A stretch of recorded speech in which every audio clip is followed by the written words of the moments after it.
Wow, guys, jaws are dropping, hearts are dropping, minds are boggling. The Democrats are panicking. They're saying Trump is a dictator on day one. He responds by saying this. You guys got to check this video out. Before that, I need you guys hit the subscribe button so you don't miss none of the new videos that I post. Get right to it. The inaugural address has gone from the president saying, ask not what your country can do for you, ask what you can do for your country, to drill, baby, drill. Trump himself didn't have many executive orders the first time around on January 20th. So he has decided to make good on his promise to be a dictator on day one. It's a little like a cult leader who keeps predicting different days for the end of the world. Fox News contributor Joe Concha joins us now. Now, Joe, I'm no media expert like you. I would never pretend to be, but it seems to me the left-wing media not taking Trump 2.0 very well. Oh, Todd, this rhetoric was to be expected from the likes of a Chris Hayes, for example, you just played there last, calling the 78 million people who voted for Donald Trump and is the 47th president as part of a cult. Wow, that's one big cult. As for Lawrence O'Donnell, who was also in that montage, his interview last week with Joe Biden, just to tell you how little influence and viewers these folks have at this point. His final interview with Biden last week was the equivalent of a rhetorical hot stone massage, and reruns, and I'm not joking here, reruns of Seinfeld, Family Guy, Friends, The Office, and an episode of South Park all had more viewers than the outgoing interview that the sitting president had on MSNBC, and obviously Gutfeld crushed Lawrence O'Donnell at 10 o'clock as well. So MSNBC might have more employees than viewers at this point. Ultimately, no matter what happened yesterday, an historic, unprecedented day, the hyperbole on steroids was going to be, we knew it was coming, let's put it that way, from so many outlets across the dial, not just MSNBC, but CNN, as you played, ABC, CBS, NBC. And the whole thing with Elon Musk just did a Nazi salute during a speech yesterday. It brought back memories of Donald Trump's rally at Madison Square Garden, which was dubbed as an ode to Nazis because said Nazis held, a rally there 85 years ago? But, oh, yeah, that's right. There were 3 Democratic National Conventions that were also held there. So the influence of legacy media. Guys, that's the thing. The legacy media are actually scared because they know they're about to be dang near out of a job. I'm happy Obama's 3rd term is finally over. People can go and speak freely. People are panicking. People are scared because they know Trump is going to make a lot of people lose their jobs. Like all these people in the media spreading lies, all these people involved in politics, Congress and Senate, lying, corrupt, taking your money and spending it on God knows what. They're scared because the truth is about to come out. Hey, you're part of that swamp that's about to get drained. Let's keep going, guys. Hit the subscribe button.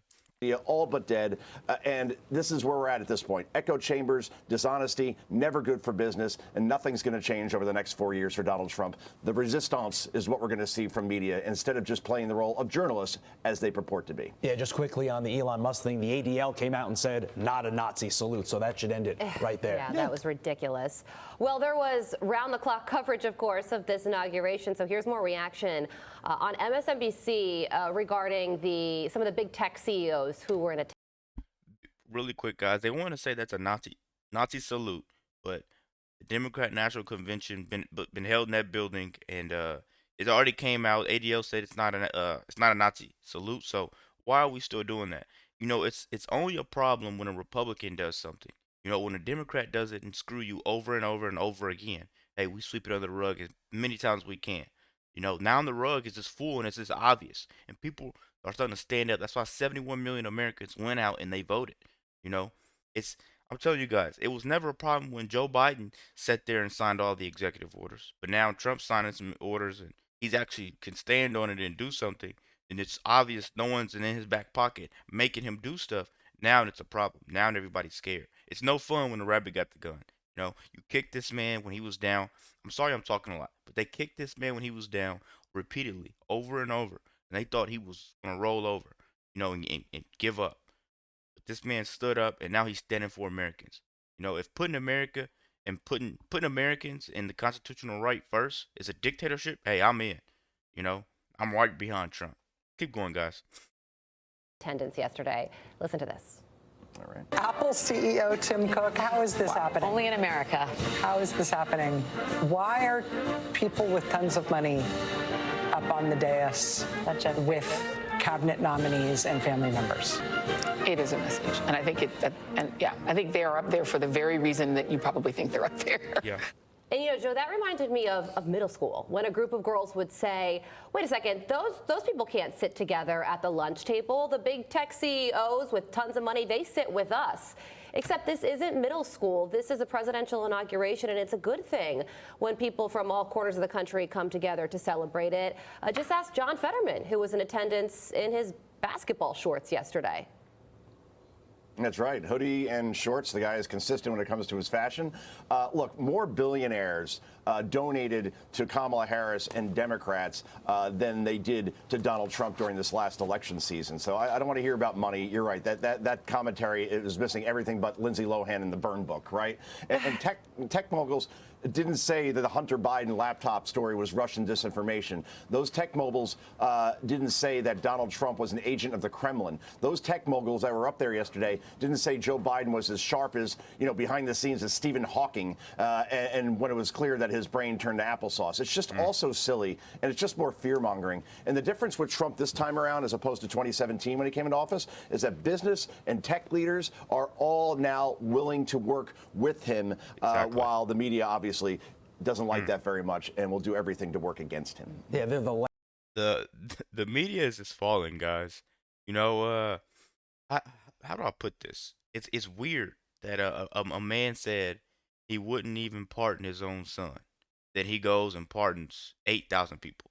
They want you to believe that guy's brain isn't mush. You know, someone's in his back pocket telling him what to do, and he's doing it. You know, how do I put this? You can't rain on America's parade anymore. You know, this is a new day and age, the golden age, guys. Let's keep going, man. You guys last line of defense in their eyes, so they're going to act like it. Meantime, President Biden handing down last-minute family pardons, despite saying this in 2020.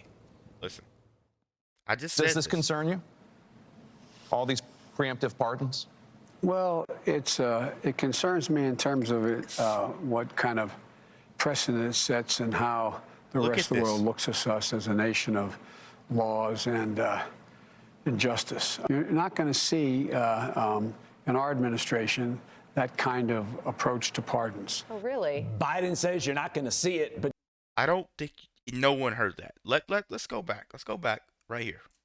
It concerns me in terms of what kind of precedent it sets and how the rest of the world looks at us as a nation of laws and justice. You're not going to see in our administration that kind of approach to pardons. Oh, really? Biden says you're not going to see it, but Joe, we saw it right as the shot clock expired. Seriously, like 15 minutes before he left office. And Wow. if all these members of the Biden family did nothing wrong, or if Dr. Anthony Fauci or Mark Milley or Liz Cheney or Benny Thompson or anybody you see on your screen did nothing wrong, why on earth would they need a preemptive pardon? Exactly. Unless... Think about it.